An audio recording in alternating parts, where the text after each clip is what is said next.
Scholars lash out at Egypt and Sudan's wrong motives to internationalize GERD issues.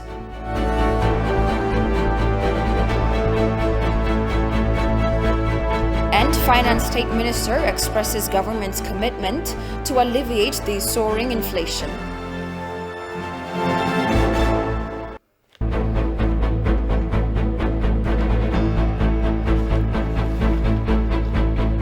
Hello and many thanks for joining us. You're watching Addis News Hour with the news. I'm Tabitha John. Do stay with us. The House of People's Representatives has ratified 4 loan agreements between Ethiopia and the International Development Association and endorsed 2 road charter proclamations, including the African Road Safety Charter and United Nations Convention on Road Traffic today. In addition, the House has endorsed the International Development Association additional financing agreement for enhancing shared prosperity through equitable service program. The agreements ratified are part of the government's new loan strategy that has stipulated a borrowing scheme by shifting from commercial to concessional loans, as well as using long-term loans to support projects. Similarly, the House endorsed 2 road charter proclamations, the African Road Safety Charter and United Nations Convention on Road Traffic. Finally, the House also approved the amended proclamation to revise the powers and functions of the House of Federation.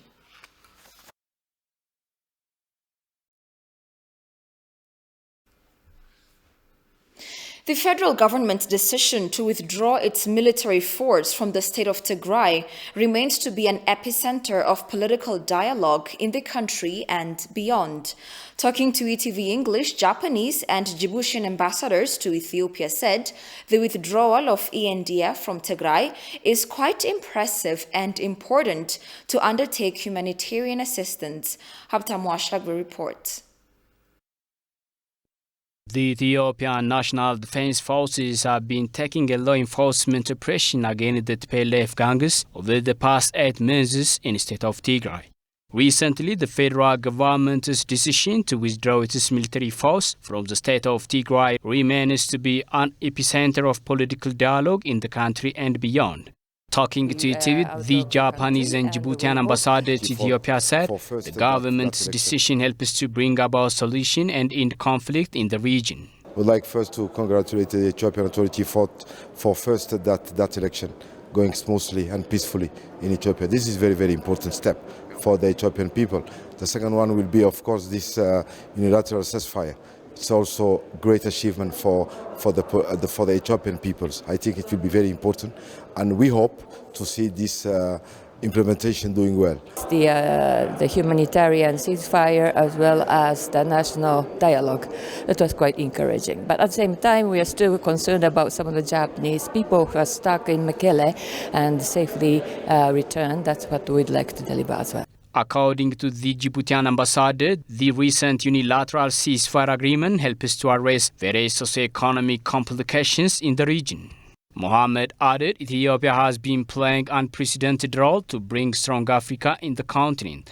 The TPLF forces need to accept the unilateral ceasefire agreement made by the federal government so as to bring peace and stability in the region, the ambassador said. This unilateral ceasefire, it's also a great achievement for the Ethiopian peoples. I think it will be very important, and we hope to see this implementation doing well. Of course, we expect also from the TPLF people also to respect the ceasefire because of the Ethiopian population. I think it will be very important. For the humanitarian access will be also important to save lives. I think it's really important because at the end of the day it will be the same people. So it's really important. Ethiopia is very important for Africa, and especially for the whole Africa, and as well for Djibouti, because if something happened to Ethiopia, it's automatic to Djibouti. So we are following the situation very closely, and we expect and we are proud of the Ethiopian authority to find out solution. We hope that all parties also respect the humanitarian works, including the Eritreans, that they should be out of the country, and we hope that people will be served based on the purpose of this ceasefire. The interim administration of Tigray region called on the United Nations, other aid agencies, and the international community to speak loud and condemn the evil and inhuman horror acts being conducted by the TPLF in Tigray after the withdrawal of the federal security forces. According to a statement issued by the interim administration today, the actual situation in Tigray after the withdrawal of the federal security forces in fulfillment of the unilateral decision for a ceasefire is worrisome. Following is the full statement issued by the interim administration of Tigray region. Shifarau Lako presents it. The proposal by the interim administration to the federal government for a ceasefire to deal with the complexities of saving lives in Tigray and addressing the humanitarian situation was a result of an extensive on-ground pre-takeover and intervention of assignments by the new administration. The objectives of the interventions by the federal government in Tigray and by extension that of the interim administration were clear from the onset when it comes to restoring interrupted public services and catering pressing needs of supporting the conflict-ridden and protracted communities that understandably expected to have its own dynamics and complexity. The interim administration has been working with all the relevant stakeholders and international aid agencies and shall continue to do so from Addis Ababa, where it is moved following the decisions by the federal government to withdraw protection forces from Tigray at large and Mekelle in particular. In consultation with federal authorities and the direction by the PMO on the way forward, the interim administration's continued focus will be ensuring civilians are protected and relative calm is in place through a possible scenario of principled discussions with identified and considered parties in the conflict. However, the actual situation in Tigray after the withdrawal of the federal security forces in fulfillment of the unilateral decision for a ceasefire is worrisome, as some early reports are indicating citizens, especially who are alleged as supporters of the interim administration's life-saving mission in Tigray, are being targeted and massacred by the TPLF special forces and armed elements referring themselves as TDF. Particular concerns of the safety of hundreds of experts and their families who have been voluntarily serving their people during the past 7 months in Raya, Anderta, Mekelle and Adigrat, and also those of refugees in Tigray remains unsolved, and a swift and coordinated rescue and protection measures are overdue.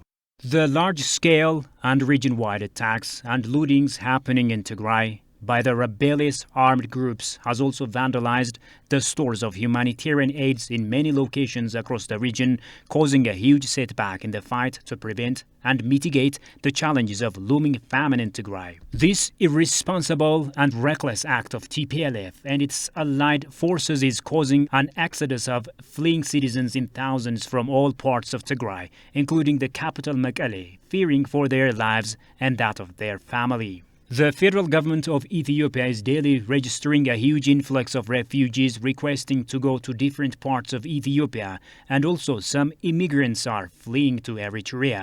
I call upon the UN and other aid agencies as well as the international community to speak loud and condemn these evil and inhuman horror acts of the TPLF and other armed elements referring themselves as TDF. The entire international community should be aware of the continued calls for aggression by this group, despite the greater chance of coming to the peace avenue, rerouting and abandoning its destructive course of war, and the community at large should also exert concerted efforts, giving way for a peace dialogue. The TPLF group that were pursuing continued its belligerence to protect few individuals. In furtherance of its agenda, it began conscripting young and elderly civilians, women and men, to fight highly trained and armed men of their country. This exposed the people in Tigray for the military confrontation that are not prepared for. We will augment humanitarian efforts in the region, including distribution of food and non-food items from warehouses across Tigray. The National Disaster Risk Management Commission and the 5 humanitarian agencies deployed in all waradas of the region are set to resume their function.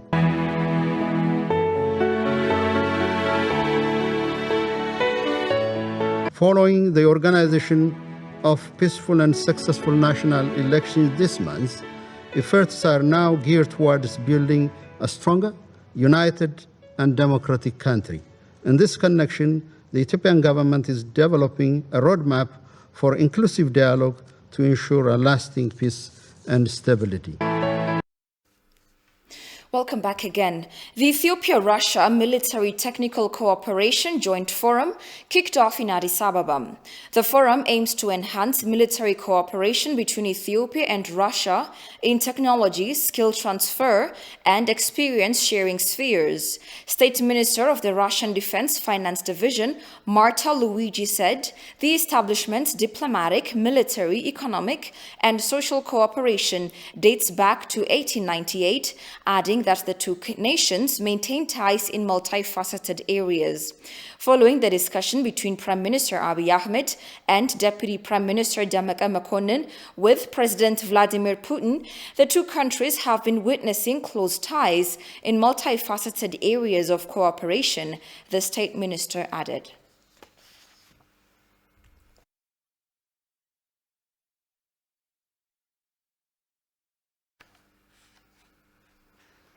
A scholar at the Ethiopian Civil Service University in Dala Neguse blamed the wrong motives of Egypt and Sudan to take the matter of GERD to the Arab League and the UNSC. Kasaun Chani reports it.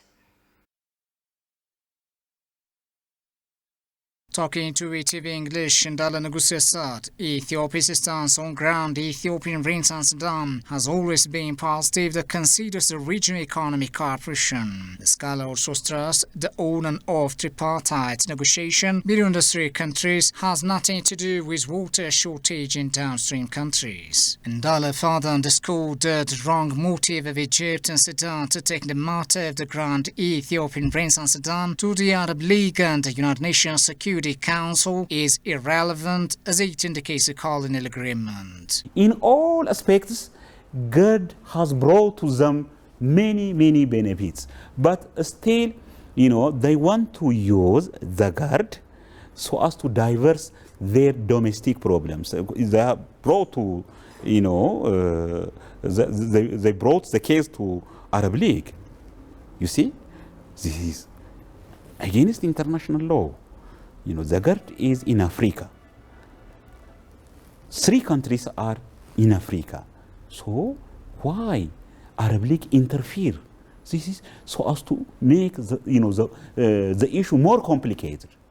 It doesn't work. So Ethiopia shouldn't tolerate that. Even the international community, I think, doesn't promote such kind of naked interference from Arab League. Again, you can see even the United Nations Security Council is clear. You should solve your problem, based on the 2015 DOP, Declaration of Principles. So still they want to make aside that agreement.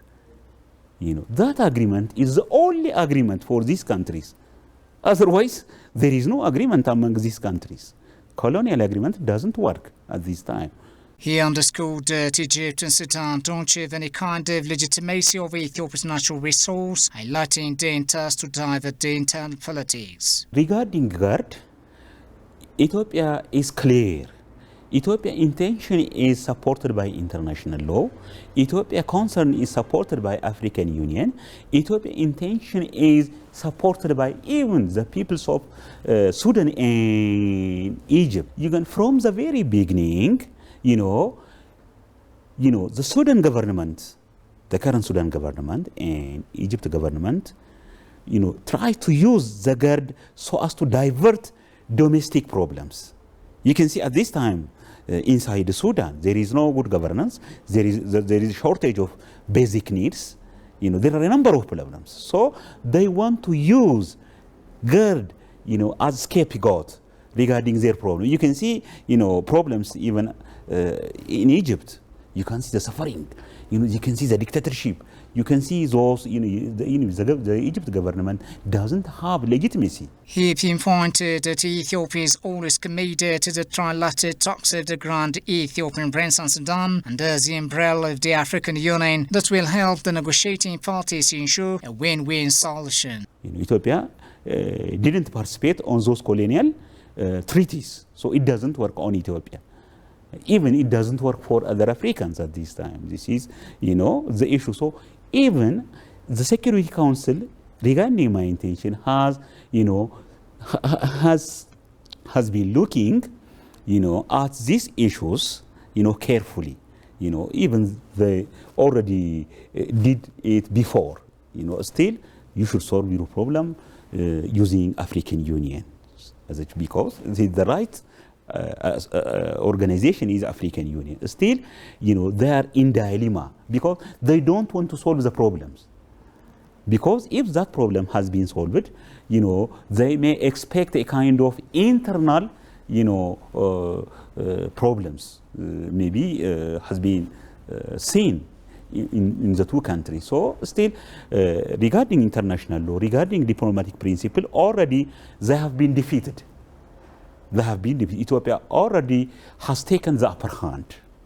Still, based on the 2015 DOP, Ethiopia has started feeling of, the second feeling.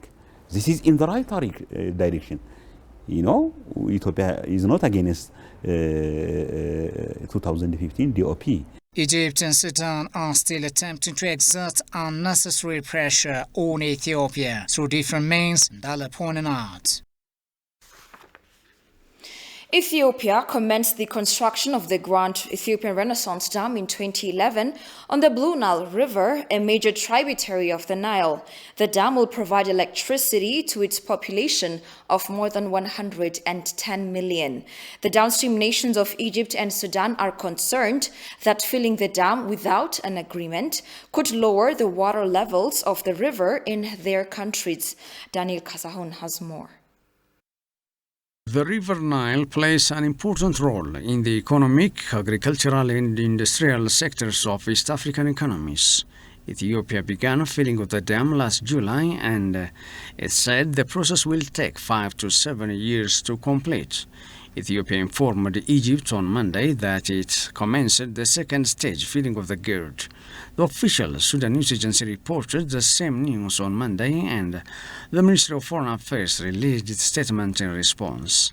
Egypt's Water Resources and Irrigation Minister spoke out again the news of the second filling of the GERD. Egypt and Sudan are now seeking United Nations Security Council deliberation on the GERD, and the Council will convene on Thursday to discuss the issue, but it's unlikely that the issue will not be a serious matter of the Security Council. Last month, the Arab League, of which Egypt and Sudan are members, also called for United Nations intervention in the dispute. Ethiopian Ministry of Foreign Affairs dismissed the Arab League meddling in a statement on Tuesday. The League of the Arab States has a reputation for its unfettered and unconditional support to any claim Egypt had presented on the issue of the Nile. The ministry added the League is undermining its relations with the African Union. Tripartite negotiations supported by the African Union, the United States and others have failed to produce an agreement in recent years as law-riparian countries insisted on binding agreements. The United States Department officials said last week that making a deal is a matter of political will on the part of Ethiopia, Egypt and Sudan. The diplomatic row over Ethiopia's mega dam on the Nile River continued this week with the reported start of the second filling of the dam and a disagreement on the Arab League's role in the dispute. Sudan's foreign ministry said that Ethiopia's declaration that the second stage filling of the dam has begun may not solve any outstanding issues. But Ethiopia time and again said it is disappointed by the Arab League for addressing the United Nations on a matter that does not fall within its purview. The League of Arab States has a reputation for its unfettered and unconditional support to any claim Egypt has presented on the issue of the Nile. The Ethiopian Foreign Ministry reiterated The ministry also stated that Ethiopia is engaging in the trilateral negotiations in good faith and continuing its utmost commitment to make the African Union-led process a success, and calls on the two low riparian countries of the Nile to remain faithful to the ongoing African Union-led negotiations. Ethiopia also reiterates this request for the international community to encourage Egypt and Sudan to abide by the accepted principles of international law on the utilization of transboundary water resources. The UN expresses its commitment to support the AU in facilitating tripartite negotiations over the GERD. This remark came while the spokesperson of the United Nations Secretary-General briefed journalists after the Council held a closed consultation on various issues. Despite Egypt and Sudan's rejection of the second phase filling of the dam, Ethiopia has started filling the Hydromega Dam reservoir, taking to advantage the favorable hydraulic conditions of this rainy season. Take a listen to this.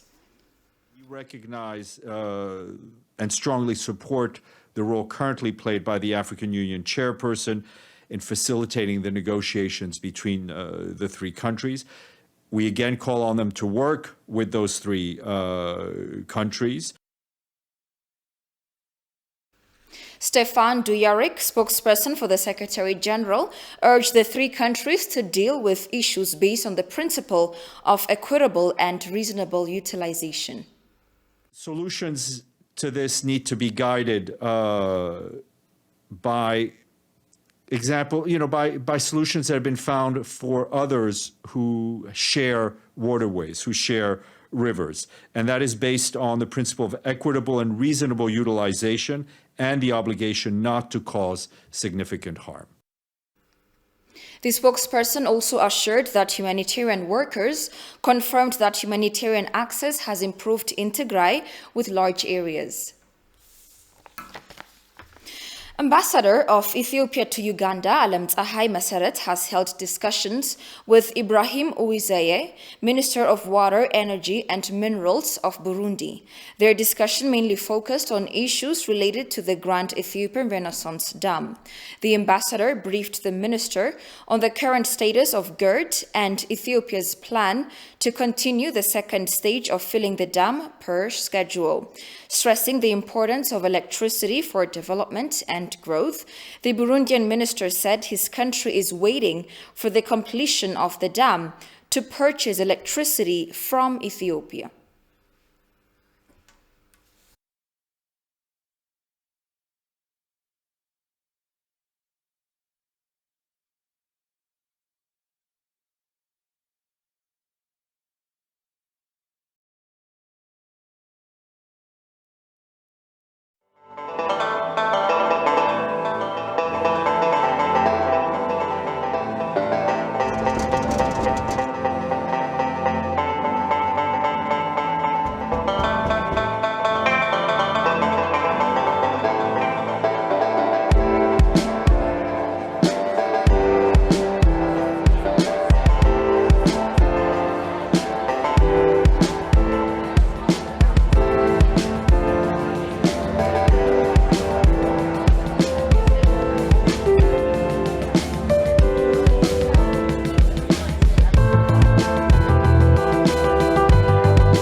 Welcome back again.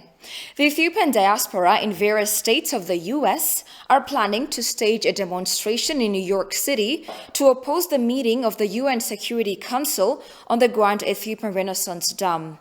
The United Nations Security Council, UNSC, is set to hold a meeting on the GERD this Thursday following the request of Egypt. Peace and Unity Task Force of Ethiopia in Washington, D.C. coordinator Asao Melake Hiwet told ENA that the aim of the demonstration is to oppose the UNSC meeting on GERD, which Ethiopia strongly believes will only be resolved through AU-led negotiations.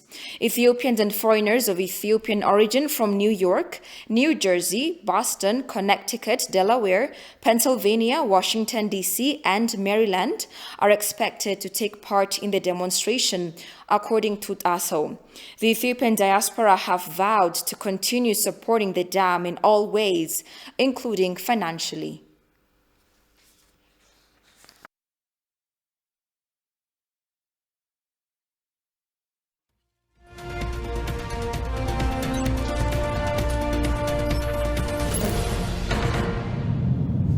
In business news, State Minister for Finance Eyob Takaling said enhancing productive capacity is critical to avert the domestic inflation rate in Ethiopia.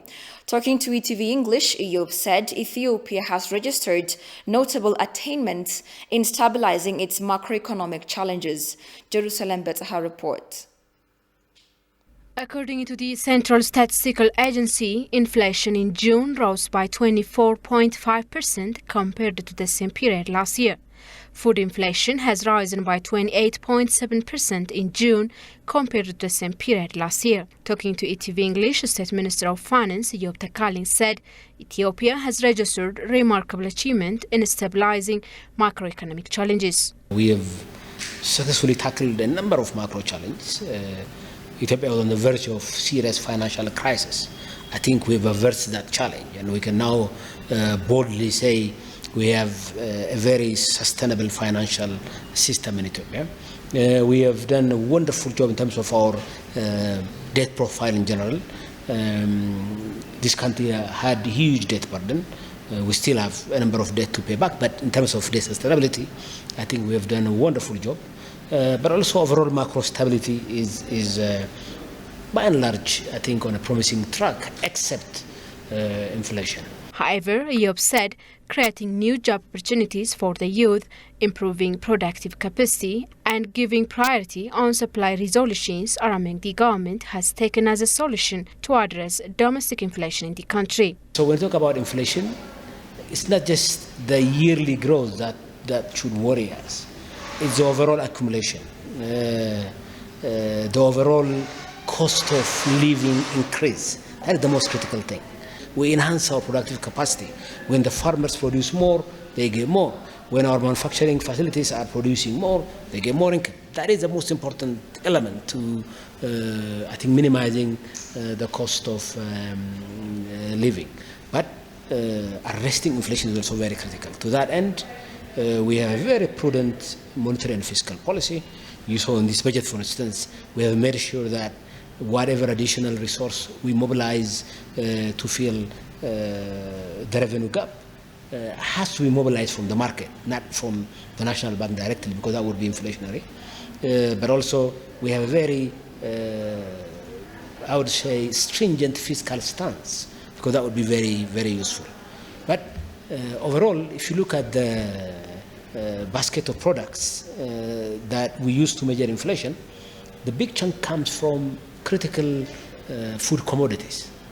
60% of it comes from items that you know, like onion, meat, milk, and so on. So when we say enhancing our productive capacity, focusing on supply solution is really the critical solution, we mean business here.